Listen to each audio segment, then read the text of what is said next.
What is up, beautiful? Episode 130 of Skorch the Fears. We have Milena Simsic. I hope I'm saying it right. It's like one of those names where I'm like going to screw up. But um, she's really cool. I'm really excited to have her on. And thank you so much for being here. Yeah, thank you for having me, Jonah. I'm excited to be on the Scorch the Fears podcast, and I'm excited to meet you as well. So, yeah, I'm here for whatever questions you guys got.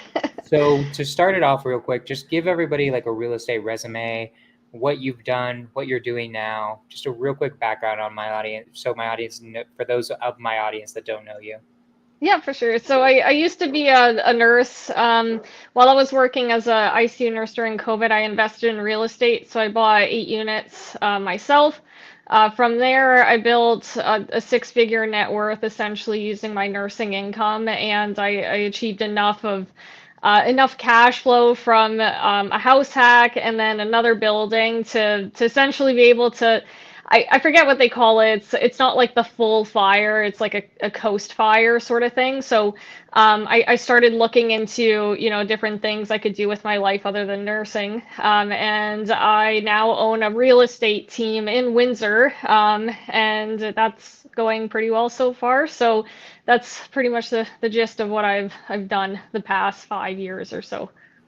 I love it. Windsor, which Windsor? Is that Uh, California? Windsor, Ontario, Canada. I know Okay. you're in California, so I hope I didn't trick you there, but it's in Canada.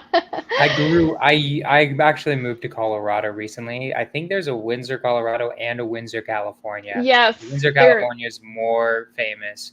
Yes. So I did not know there was a Windsor in Canada though.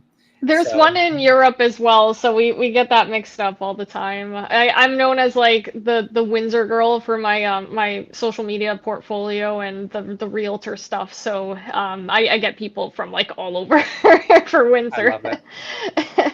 Cool. Well, I love it. So my question, I told you that's the first question I'm going to ask, which is basically when you were starting out, like what were your greatest fears? I mean, you're nursing, you're like buying your first property. What were your greatest fears and how did you overcome them to take that first leap?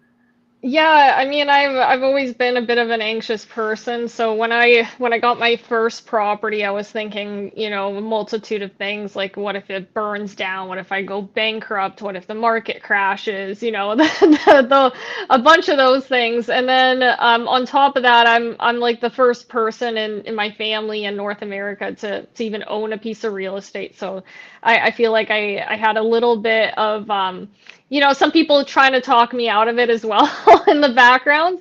So, yeah, I would say like, obviously my biggest fear was failure. Like I would buy this, my first building and then something would go horribly wrong. And luckily it didn't, and it gave me a lot of financial freedom. And I'm very, very glad I took that leap. It was life changing for me.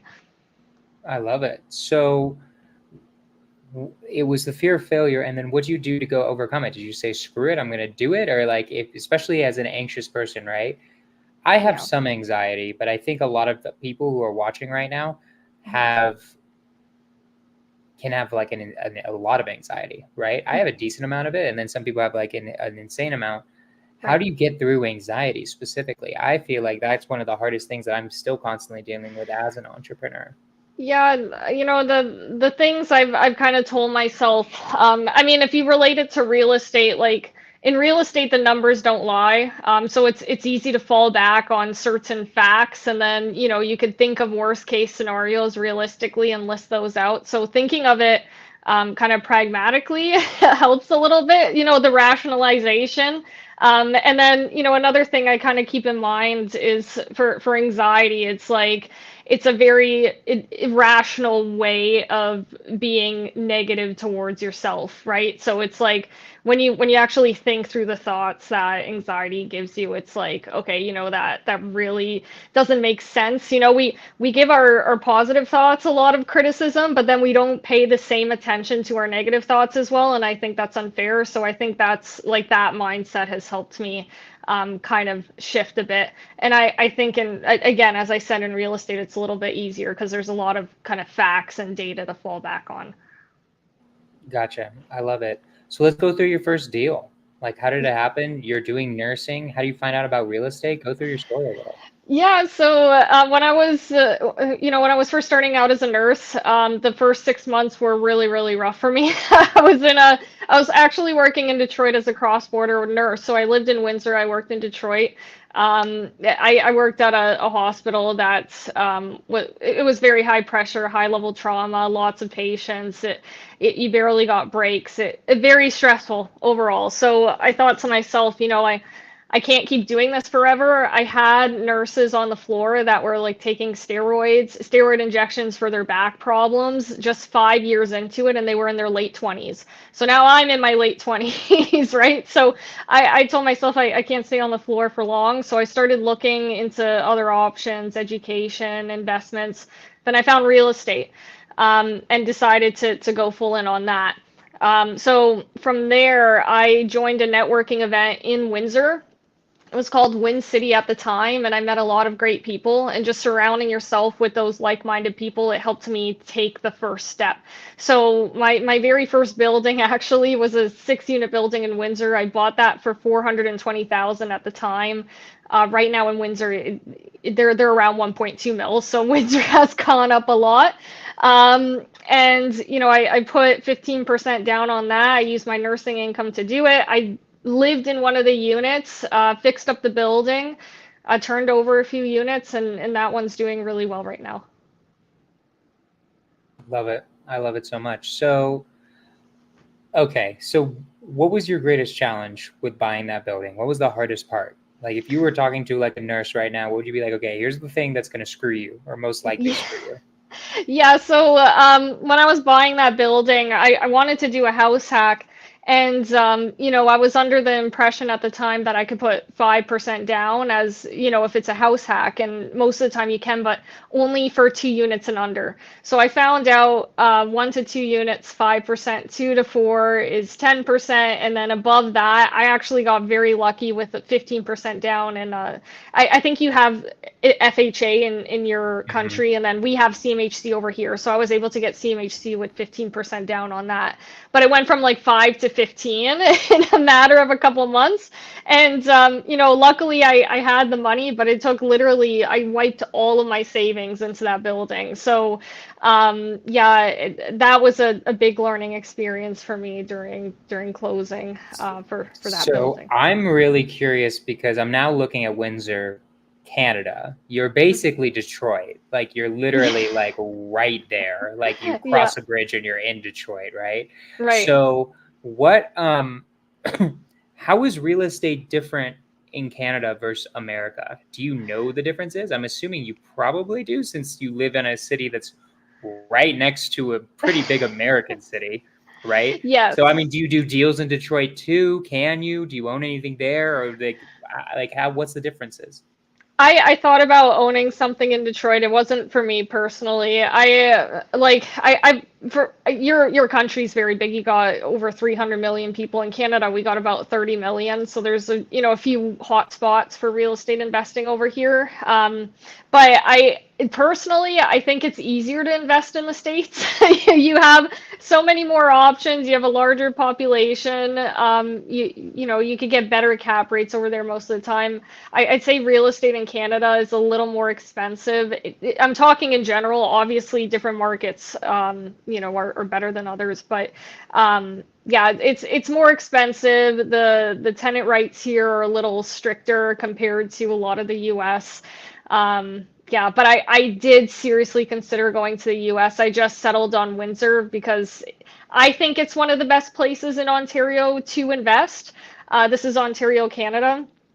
But even now I'm considering moving over to the States. I definitely am keeping my options open to that. It seems like an insanely small city.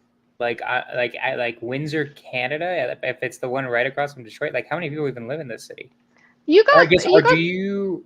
Sorry, can I ask? Do you do all of Toronto, or just literally just this part that says Windsor on it? just that little part. Yeah, so there's actually, if you That's include like crazy. the We're gonna show the audience real quick, just because I don't think any of you know about Canada.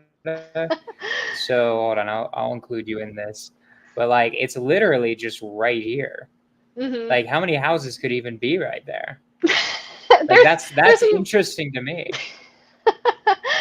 yeah, it's definitely a different demographic than a lot of U.S. cities. So Windsor, we got about 350,000 people if you include the surrounding areas. So it's a decent city. You know, we got the major Smaller stuff though. there. It Do you like investing in a smaller city, right? Like, I'm used to investing in metropolitan areas, millions of people, right? I live in Denver. Yeah, I so the metropolitan areas, and I don't know if it's the same in the US or where you're from or Denver, but it over here, if we're talking about buying a multifamily, like you have to have seven figures to buy anything there. Like the condos start at 600K. Almost impossible to cash flow unless you know, you're looking at doing development or commercial. That's been my experience looking at places like Toronto and you know, Vancouver and all of that. But what I would consider like a smaller city for me personally would be under 50,000, because or a town essentially, because once you get under that 50,000 mark, the banks start to give you a little bit more trouble with lending. So, you know, as long as it's above 50 for me, at least in Ontario, I'd be open to investing in a city like that. Okay, but like, does it make it any like? Okay, so you mainly invest in Windsor, which is like 350,000 people. Mhm. Have you invested in major metropolitan areas? Have you got and tried to invest in really small areas? 50 less than 50,000 people, you're in the middle of goddamn nowhere at that point. Like, as far as Yeah, I'm concerned. right. Um, I haven't. I've only stayed in Windsor for now, but I am looking for my next property. So I've explored a couple of larger buildings over here in Windsor. Unfortunately, those deals didn't end up working out, but now I'm starting to look in the States actually. So it's I mean, 300. I guess I don't have too much experience with metropolitans compared to, you know, uh, cities like Windsor, so I don't really have anything to compare to. But you know, Windsor has everything it needs. It's growing, so I think that's the most important thing. We have multi-billion-dollar developments over here. So we have the largest cable suspension bridge that was just recently built, the Gordie Howe Bridge. That was like a, you know, I think it's 14 billion they spent on that. Three cross-border connections to Detroit, and Detroit's massive. We have a mega hospital coming and an electric vehicle battery plant. So you're actually starting to see a bit of traffic in Windsor, which is interesting. And it was one of the reasons I started investing here rather than, you know, other okay. places. Yeah. Well, I love it. So then what you're also a realtor, right? And you started a realtor based team. You have a team of realtors under you? Yes, correct. Yeah. So tell us about that. How did that happen? Sounded like you did investing first and then became a realtor, which I usually see the opposite, right? Usually Correct. people start as a realtor and then become an investor. What made you create a team as a realtor? Yeah, so I was working as a nurse while I was investing, and I really liked, you know, the concept of real estate. And you know, I was working with realtors during that time, and I noticed a lot of, you know, some gaps in service. So I thought, you know, maybe I could try it out. It's a business, right? And I wanted to own my own business, so. Um, you know, I basically took like my knowledge in real estate investing and I took it into this field. I provided my clients resources that no other realtor in the city did, and I built a social media presence. So I think I have the second largest social media presence in Windsor at the moment for real estate investing and real estate in general. So I just found the gaps and I filled them and I enjoy it. So I just wanted to work in real estate, and the realtor thing just seemed like a natural progression into that. So it was basically to replace your active income, more or less, right? I assume. Yeah, correct. Yeah. I It mean, makes sense. I'm not ready to retire, so I like working my, you know, 40, 60 hour weeks. It's just I didn't want to break my back doing it in nursing, so it's yeah, it's a good change. I love it. So I think it's funny how I get the point. It's like, okay, why don't we just work in real estate instead of um, like in a completely different field? Then we're like doing real estate 100% of the time, which makes sense to Right. me, right? Um, so what are your greatest challenges right now? Like, what are you dealing with right now that you need to overcome?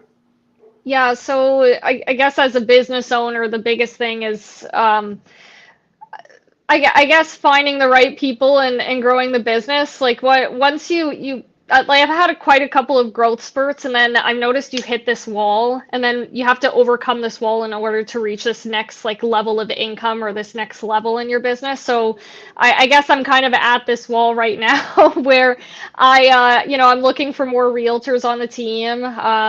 There's some structuring I have to do as well, and yeah, I guess it's more of finding the right people to build a long-term team.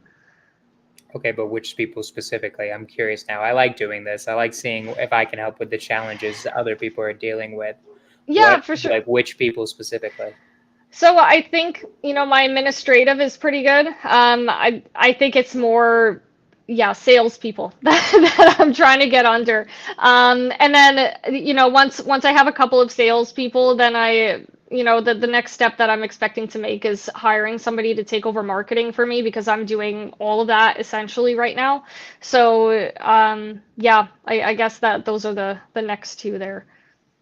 Makes sense. I'm probably in like the similar boat as you in business. I always have trouble with salespeople specifically. I think it's the Hmm. hardest one to get really good people who want to stay and want to work and really want to grind and make it freaking happen. Right. It's always been my challenge too. So, and then marketing, what type of marketing? Where do you get your guys' leads from? Is it from only your social media? Is it from other places or? Yeah, so it's social media. So I also run the largest real estate investor networking event in Windsor at the moment. So that's Windsor REI Social. So I built a community of almost 3,000 people there. So I've really tried to make my team and myself like the go-to people for real estate investors. So it's a combination of the event, my social media. I have resources attached to my social media that brings in a lot of leads. And then I also run the Windsor real estate price guide. So in Canada, real estate prices aren't as transparent as the US, unfortunately. And in Windsor, we have a lot of bidding wars. So the prices can get really confusing. So I created like a newsletter. There's over 5,000 subscribers for this right now, where it shows every single neighborhood in Windsor and average prices in every single neighborhood on a monthly basis. And it also shows how much things tend to go over asking in bid wars in every neighborhood. So I'm the only one doing that in Windsor at the moment. And that's, thousands of leads essentially from all of these. Nice. So how did you start getting into social media, right? Like I think a lot of people just start with buying the house, doing it the slow way. But how Right. did you realize, wait a minute, I need to be doing social media? It was funny. I noticed there was a gap in the market for, realtors doing social media. I was never on social media before I got into this, as like I didn't even have a Facebook. But I saw it as a necessity. People have to know you if they want to buy with you, and it's the easiest way to gain trust on a large scale. And you don't have to do much work other than post the video, and then it just kind of goes off by itself. But I started on TikTok, so I have, God, I think about 24,000 followers on there or something. Nice. And yeah, it's all right. It's kind of slowing down now, though. I feel like TikTok's kind of transitioning out, so I'm focusing on Instagram and YouTube more. But for TikTok, I posted my first video there.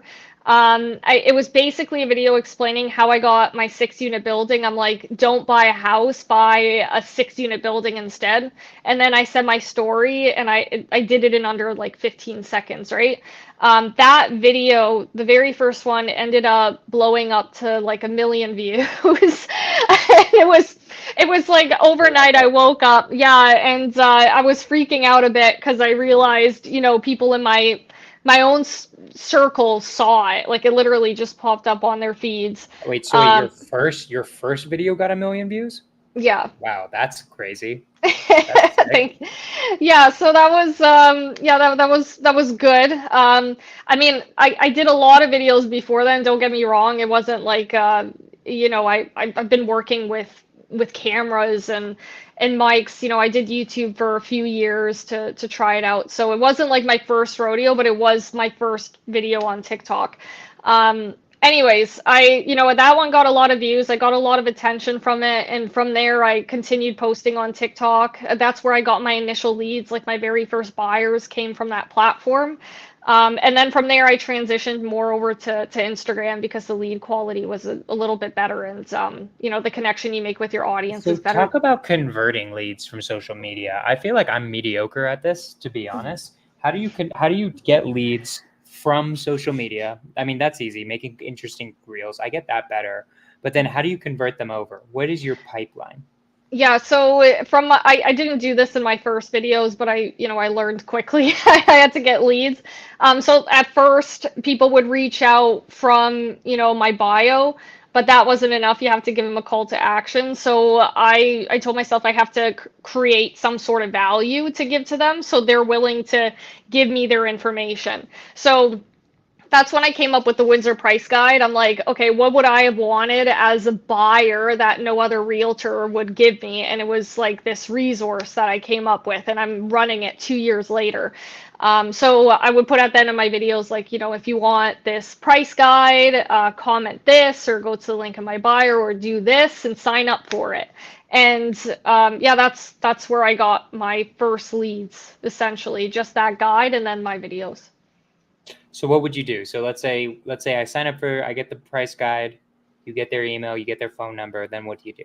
Right. It goes into my follow-up boss CRM. So from there, I have an assistant that calls everybody that signs up. There's a script to follow. She'll make an appointment with them from there, and then on top of that, I also send like an introductory email that invites them to set up a call with me. I give them some more resources. I send a couple of my videos over. And then they're in a newsletter from there. So there's cold outreach essentially from that newsletter once a month, or actually once a week, actually. So the price guide is once a month. So there's cold outreach, there's my assistant, and then there's my realtors reaching out to them. Love it. Cool. Yeah. And then it's just like, hey, you've been looking to buy a house. Here's an incredible, like, what does it say in the email? I'm like curious. Yeah, so my emails are a mixture of, information on the Windsor market, the Windsor price guide, and then any listings or off markets that we have coming up. Gotcha. Cool. Okay. Yeah. And then do people just naturally reach out from that to be like, hey, I need a realtor. Would you want to be my realtor?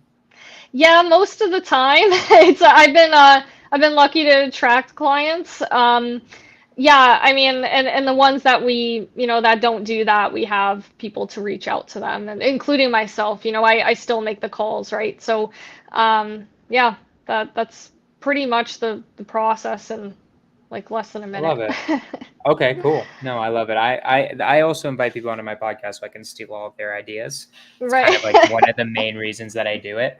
So, cool. I mean, like, so when did you you seem like you said you're in your late 20s. You might be around my age. Like I'm 29 right now, right? 28, I started okay, perfect. So like around the same age. So, how did you have a mentor when starting out? Like, or did you just go into it? Like, how did you learn how to do it? Yeah, for the realtor thing, I worked on a team for the first 30 days and then I left and went on my own. So I really didn't have a mentor for the first 6 months that I did that. It was more like, I had to figure things out myself. I'm like, okay, I need clients, I need to make sales. How can I do that? So a lot of it was, YouTube University, and eventually I did end up getting a couple of mentors. So I started off with they're called the Habit Guys. So I think I got with them 8 months in. And so they were pretty good for teaching like new realtors discipline and routine and what to do, on a daily basis. And then right now, my current mentor is Tatiana Londono. So if you know her, I think she's got like over a couple million followers on TikTok right now. So I'm part of, her program, and she's teaching me a lot of stuff now. So she's social media. Yeah, she's social media. Nice. Yeah. All right, what do you learn from her? Give us the secrets. What are we missing? She's very good if you're a realtor and you're looking for a good mentor. Tatiana is one of the best. She essentially gives you all of her lead generation methods, all of her systems. Even she even shares the contact details of her team. So yeah, if you're looking for a program, like hers is really good. I just got into it a few months ago, so It's I'm, specifically for realtors. specifically, yeah, yeah. Okay. So any realtors who are trying to do social media, that would be a good resource. I love it. Mhm. Cool. So you got these mentorships, use them in order to leverage like going into the next steps in your business. What are your goals right now? Where do you want to be going right now for your investing, for your for your brokerage, everything? Yeah, so right now the goal is to likely eventually open up my own brokerage. So I have a team under EXP, which is, it's pretty good. But I have to explore my options to see if it's worth it because honestly the team model is pretty good under this brokerage. From there, I definitely want to grow the team in Windsor. And then my next step essentially in the 3-year mark is to reach the 7-figure a year goal. Right now I'm about halfway there, which is good. Nice. But yeah, so that's the plan. And in order to do that, I need, a couple more people on the team and some updates to the processes. And yeah, I mean, we're heading there. It's improvement every year. So yeah. I love it. Cool. Yeah. Usually this is just from my mentors. Usually the difference between like about 500,000 to 1 million, Mhm. it is salespeople, but it's also just systems for those salespeople, Right. right? Have you ever read Rocket Fuel? I You have, know that yeah. book? I Yeah. have. Yeah. So like do you have anyone who you would consider an integrator on your team? Yeah, I feel like I'm more of the integrator, if anything. I know it says you have to it's better to have a visionary and an integrator and it separate the two, but I don't have one at the moment, so I'm the one integrating everything. I'll Yeah. say this, that's going to make the difference for you. Like for me, like what I do now is like I have a VA. I don't know if you Mhm. hire any VAs, but I have a VA I that's do. like literally my integrator. But Okay. she's just like you have to pay them a lot of money. Like I pay her 10.50 an hour, but like it's so worth it because Yeah. she's that good. Anyways, we can talk about that later. That's just like a little bit of business advice of like how that makes the difference. So okay, we got our brokerage team in Windsor. We're buying real estate in Windsor as well. What's making us even leave Windsor? Is there any reason? It seems like you want to leave Windsor, or not leave it, but like also do it other markets. What's the reason Yeah, behind that? I mean, I want to buy the cap rates essentially. Windsor's good. It's had a lot of growth the past few years, but I'm looking at markets like, Columbus and Cleveland, which are, a few hours away from me, and you could buy like units for half the price, and the rents are almost the same. It's just, there's a little bit more. There's more hoops to jump through if you want to go into the States. It's something I've been considering for a while, especially as a Canadian citizen. There's some issues with corporations and What are the issues? Because I'm curious because I have no idea because I'm American, right? yeah, there's like some complicated corporate structures you have to put in place to get certain tax benefits. It could be a whole episode going into into corporate structures from as a Canadian buying U.S. real estate investments, and then obviously depending on what you want to do with the property, there's different structures for that as well, and that's something I'm still learning. So yeah, I mean it's there's obviously more to jump through. Like if I were to buy something in Windsor, it's easier. It's just now it's a little bit more expensive, unfortunately. So yeah, that's the main reason I'm looking at other markets. You guys have 350 million people over there. We only have 30 million, so the opportunities are a lot more in the U.S. Makes sense. Yeah, no, I totally get it. Um, cool. So then, okay, keep growing the brokerage. Any like goal for how many units you want to own or anything like that? Yeah, I think like overall I'd probably want to own around 50 before I kind of kick back there. Right now my main focus is on growing the business because my ROI is a lot higher there than, investing in real estate. I put $10 into this business, I get $100 back, so yeah, I mean, those are my main two goals. I think I'm very, focused on those two, buying more real estate with any excess funds I have, and then growing the business as well. So I think I asked you this question in relation to being a real estate investor, but I'm also going to ask it in relation to being a realtor. What do people need to know if they like want to run a successful real estate team? Like what are the things that a normal person might be missing if there's anyone in my audience who's thinking of doing that? Yeah, so you definitely have to be able to feed them. And if you're thinking of growing a team to make life easier for yourself, you're going to have a big wake-up call. If you want to avoid realtor work by growing a team, that's the worst way to do it. So I think if you want to grow a team, whatever you want your realtors to do, you're going to have to do it or have done it plus some, so you can mentor them appropriately for whatever situations they're in, and also on their sales skills. There is like there's some people that are of the opinion, you bring in somebody better than you, or I'm like, well, if they're better than you, then they can start their own team, right? So, yeah, I think you have to like develop yourself into an appropriate mentor, and obviously be prepared to build systems, and just work really hard for a few years until you get that done. I love it. Cool. So yeah, so I kind of want to hear like what's like the hairiest deal you ever had to deal with, whether as a realtor or a real estate investor, where like, damn, everything went wrong. Gosh darn it. And like what you learned from that. I literally just went through this like a couple of months ago. This was definitely the worst deal of my life. It involved the police. I had a stalker. It was yeah, it was interesting. So essentially, I got this deal done. It was a house in Windsor that was very hard to sell, but I got it done. The realtor on the other side was heading into surgery, and they couldn't speak. So I actually had to assist the buyers as well on some of the process, because the realtor was literally in the hospital, like he was incapacitated after we got this accepted offer. So there was that to start this deal off. During the 2-month period that I was trying to close this deal, the tenant in there didn't want to move out, and they proceeded to show up at my open houses. They showed up at my office.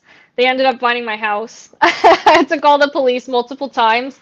And then the deal didn't even end up closing. We actually took care of the tenant issue. We actually figured it out. The deal didn't end up closing because the seller was overfunded, over-leveraged on the property, and did not disclose that to me. So I went through all that trouble with the tenant just to not have it closed because of that. So, and yeah, and God, I don't even want to talk about personalities in this, but yeah, that was the hardest deal I've done just a couple months ago.